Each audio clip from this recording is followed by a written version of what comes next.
Welcome guys to UrGamingTechie's VR show, a show where we look at PC VR, PSVR, and mobile VR, so you guys don't have to waste your time and money. And today, we're looking at a game called Moss on the Oculus Quest. Now this is a third-person puzzle action platformer game that's been ported over, that used to be on the Oculus Rift and also on the PSVR, and has now been ported over to the Oculus Quest. Did the port succeed at coming over, and does it look good? Let's go ahead and find out. Gaming tech, eating brekkie is the gaming tech, going for a recce is the gaming tech, gaming techie is the gaming tech, gaming techie. Alright guys, we're here with Moss on the Oculus Quest. We're starting this game and this adventure off together. This is my first time actually playing through Moss. I never actually played this game when it came out on the other systems like PSVR and the Oculus Rift. So this is a perfect opportunity for me to actually get into this game and check it out. So let's go ahead and start this game together.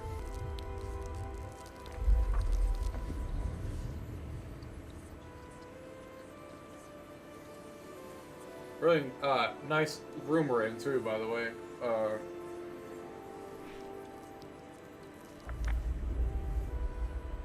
Your time has come at last, dear reader.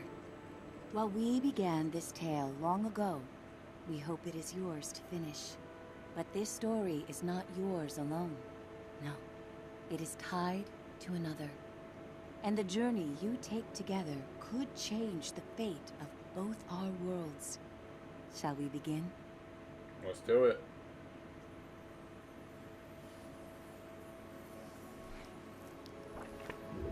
They called it the Cinder Night. What came from those dark, starless skies would change the world of Moss forever. The peace that had settled across the land was broken by an unconquerable nightmare. And that night, the animals nearly met their end.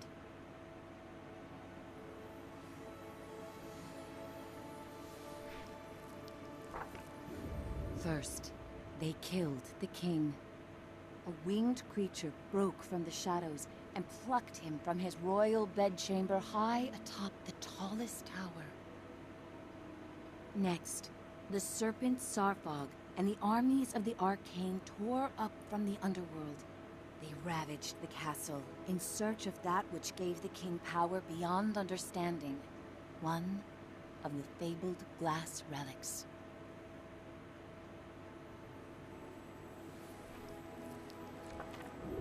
The Kingsguard fought bravely, but the castle soon pulsed with the Arcane's evil. Every room was gutted, every statue, tapestry, and adornment hexed. But the glass was never found. Even the reclusive sprites set aside their differences on that fated night. They sent a great champion, empowered by their own glass relic, to challenge the serpent and its steel army.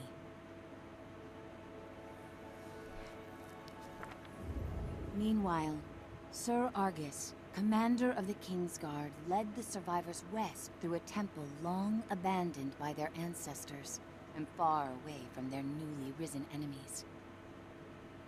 It was an arduous escape. Finally, after passage beneath the impassable mire, they found refuge in a clearing hidden safely in the trees.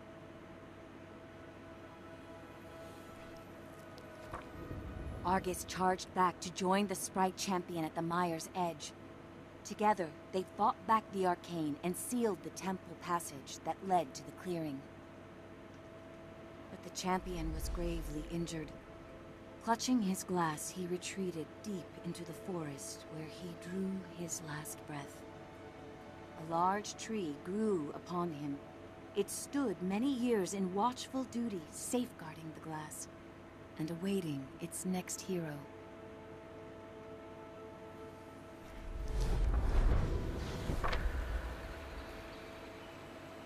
Your hero has arrived. That hero, albeit an unlikely one, did arrive at a time she'd be needed most.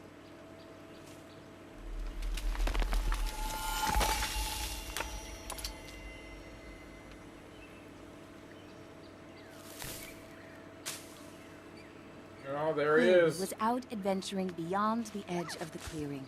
Dusk was creeping in, but she wondered what she might This find looks so if she cool. went just a little farther. This looks so cool. Look at him.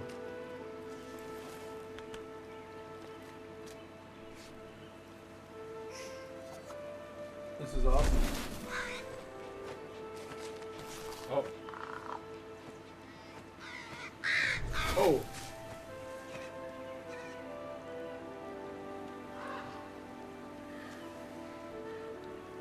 This is awesome.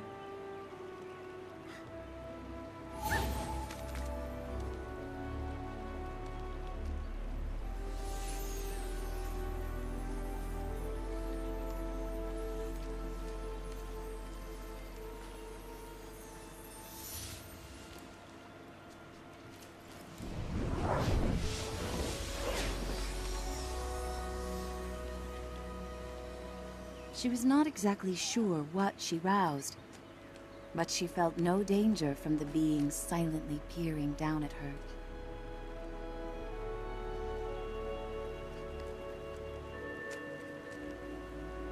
Quill had to hurry. The village gates would soon close, and night would follow.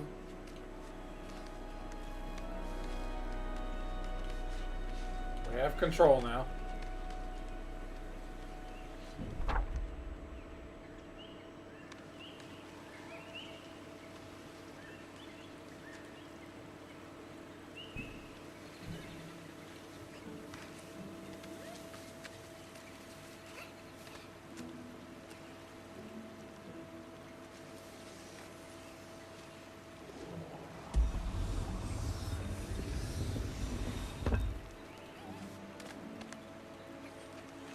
Look at him, though. Look at that.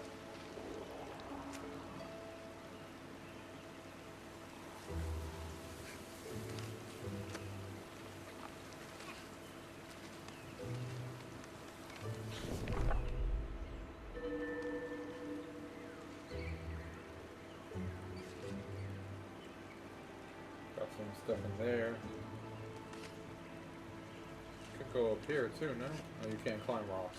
No, you can't climb rocks. What's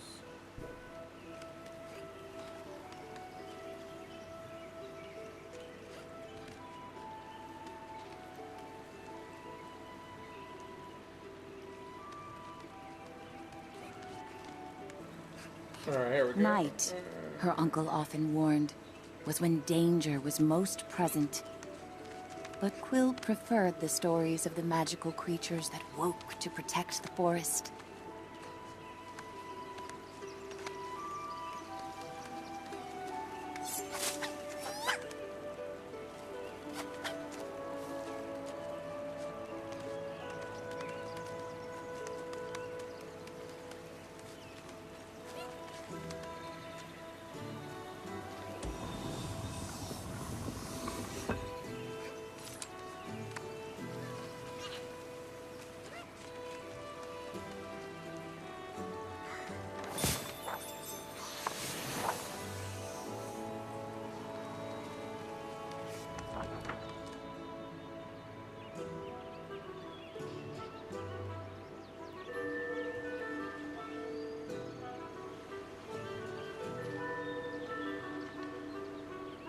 Where's he at?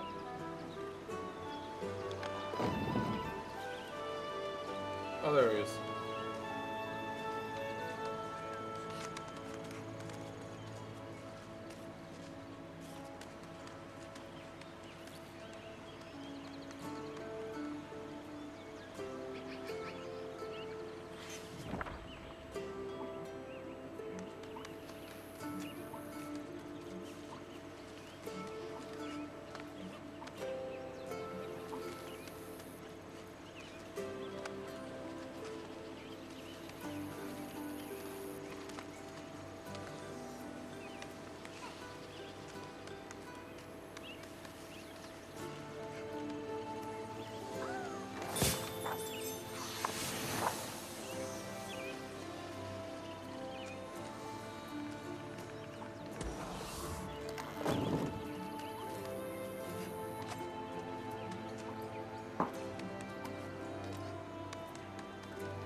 This game really does look really good on the Quest.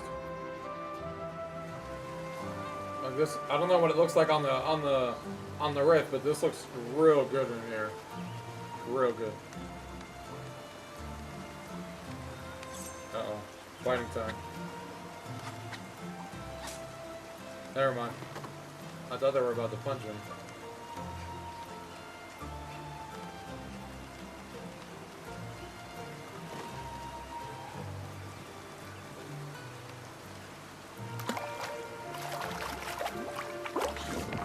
Guess you can't jump in the water. Found that out the hard way. He's like taking the water off of himself.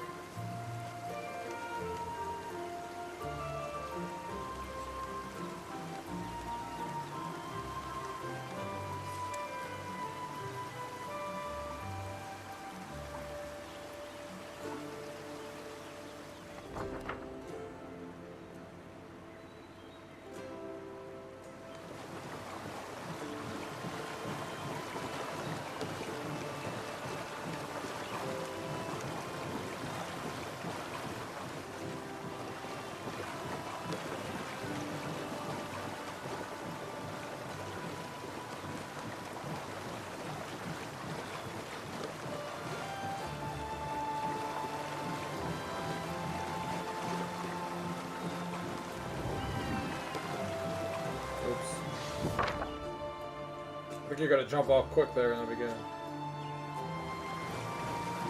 At least it saves you right where you're supposed to be saved. Yeah, there we go.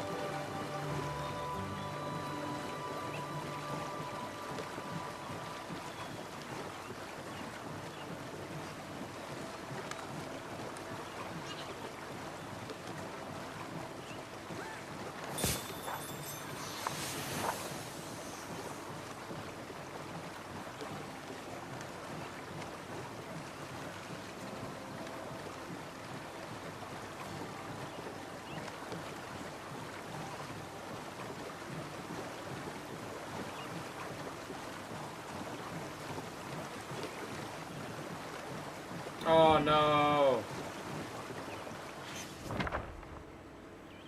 Messed that up.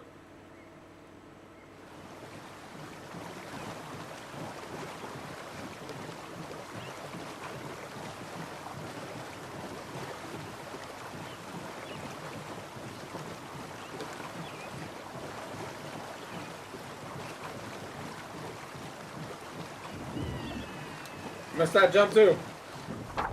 It's a little trickier than it looks to do this part.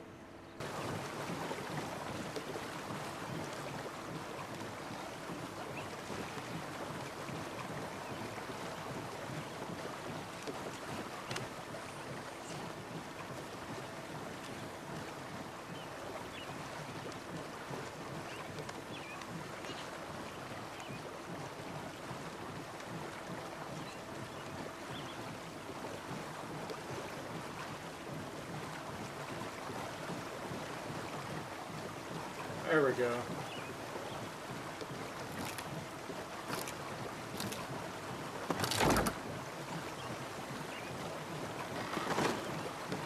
Thanks to her new friend, Quill had saved priceless grains from the hourglass.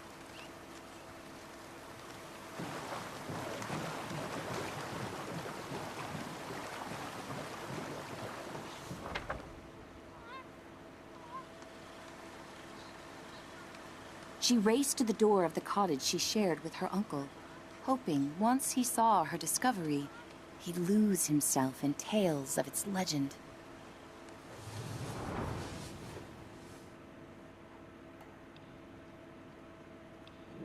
Uncle Argus was watching the evening light dim when Quill burst through the front door of their cottage.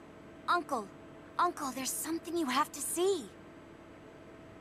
Out past the bell again, he scolded. Quill, I've told you countless times. I know, Quill replied, crestfallen. I didn't mean to worry you, but I found something strange and magical.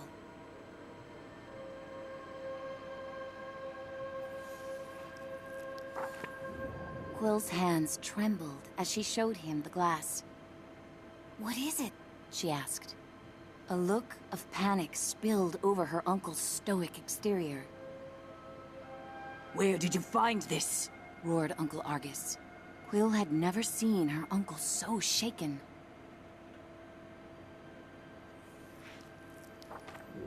Just west of the clearing, she explained. And as soon as I picked it up, something started helping me. Uncle Argus followed her motion. A reader. With you, here, right now? Quill, what you found is very powerful and very dangerous, He said with great concern. If I could take this burden from you, I would. But this reader has chosen.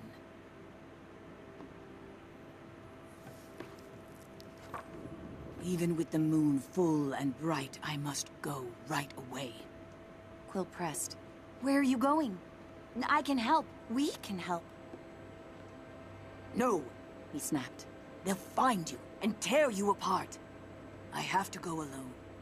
It is for your own safety and for everyone here in the clearing. His long, heartfelt hug told her he was heading for danger.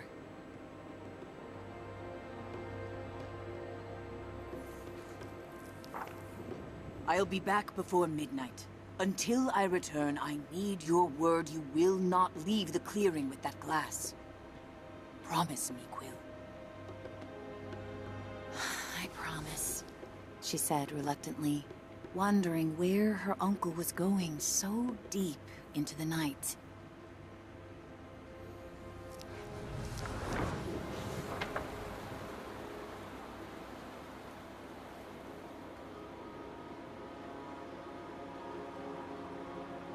Damn, this looks so good. I feel like I'm in this house right now. And he's just chilling there. And it's awesome that you can go like in close to these things. Look at that bed up close. Look at those bookcases. And the detail is just crazy. This looks so good. Hey, kid! Kid! Wake up! Hey, kid, over here! I know where your uncle went. I can show you. You're twofold now. Very important. Bring that glass, and your sidekick too. We're going to need them. Alright guys, I think we should leave the story off here. Leave this off here. That gives you a little bit of an idea of what the gameplay is like in Moss and what you'll be doing. I'm going to continue playing this game, of course, so I can see what else happens in the story, how it unfolds, what kind of puzzle games you're going to, or puzzle things you're going to do, and if anything changes up. But we're going to get to the table right now, and I'm going to talk to you guys about it and see if this game's worth your time. Let's go ahead and take a look. Alright guys, so that was Moss on the Oculus Quest. Now this game has actually been around for a while. Obviously this has now been ported to the Quest. It actually came out on the Rift, on the PC, and also on the PSVR beforehand. I never played it on those systems before it came out on the Quest. And I did go back and play a little bit now on the Rift S as well, just to get a feel for how it compares to this one. And let me tell you, it compares really, really well. The port that they did on this is excellent. The graphics on the Quest that you guys are seeing here look so, so good. And the Quest continues to impress me every time I play a game, as far as how the graphics look. And this one really impressed me as well. The environment that you're in, using the 6 degrees of freedom in a portable headset to be able to look around the level like I showed you guys during the gameplay, getting up close to things and looking at the environment and looking for secrets and stuff in the level is so much fun to use without worrying about using a cable or anything like that. And they did a great job as far as the port goes with the graphics department. Obviously, it does look, better on the Rift, but I actually would go ahead and say that I would prefer to play this game on the Oculus Quest just because it's portable. And this is a game that really just thrives on you just plopping yourself down on a seat. It's a seated experience. You can play it anywhere sitting down, and you can go through the game and have a lot of fun doing it. Obviously, other VR games that, you have to move around and stuff, you need a large space, is very different. But this one, the fact that you can play it seated and play this game, is awesome. And obviously it works with the touch controllers and also works with Xbox controller, depending on which method you want to use is fine. I use the touch controllers and I didn't have any issues when I was playing it. The game isn't very long. The game's about 2 hours when you go through the story.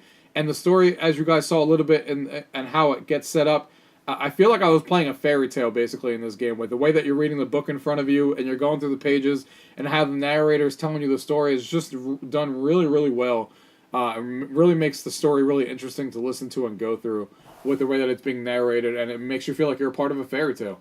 And that's exactly what I felt throughout this whole entire game, is that I was part of a fairy tale.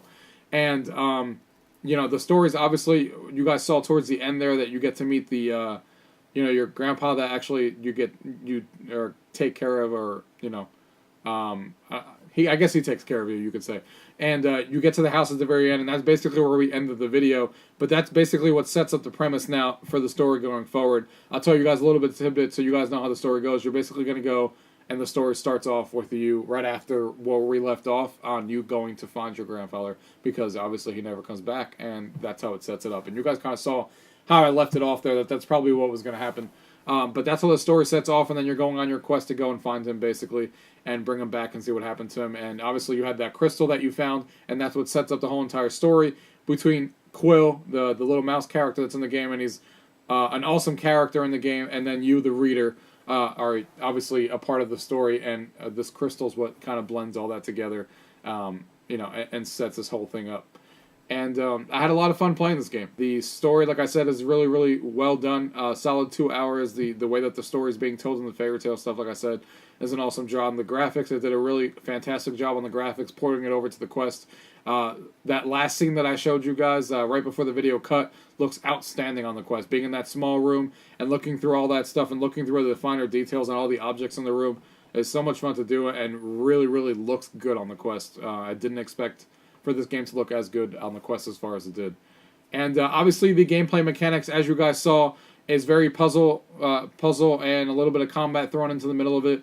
You're going through the levels. It never gets really like anything like crazy hard as far as puzzle solving goes. As a person who's terrible at puzzle games, I never found anything that hard. You know, a couple of things you stare at and you're like, how do I do this? And then, you know, a minute later or 2 minutes later, you're like, oh, I got it now. Kind of thing. And obviously you're going through and you're manipulating objects and you're climbing through the things, and it's not as hard, because especially because they have the little white line that shows you what you can actually climb on, so it gives you an idea of what you should be going for already.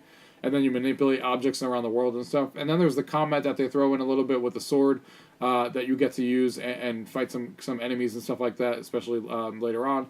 So all that stuff combines into a really fun puzzle action adventure game.